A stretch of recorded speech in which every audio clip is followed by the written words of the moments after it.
Nandito ako sa bus station. Naghintay ako ng sasakyan ko, mga kalotes.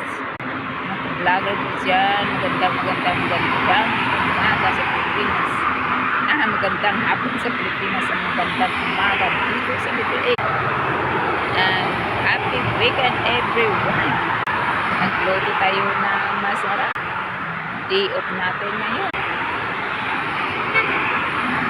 Ang pasok ko pa sa Sunday, kaya nag-ikot-ikot muna ako, bibili ng gulay, kung ano man ang mabibili, mga kalots. Ayan, tinatawid kong daanan kanina ay bridge. Medyo mahaba-haba yan ang bridge na yan. Holiday, dahil national day dito sa Mascot.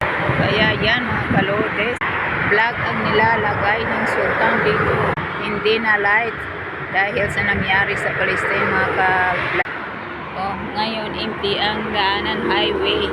Hello mga ka-reels, kung nagustuhan nyo ang mga video ko, paki-like and share. Wala lagi kayong update sa mga susunod pa niya. Thank you for watching and stay safe and God bless you all. Bye!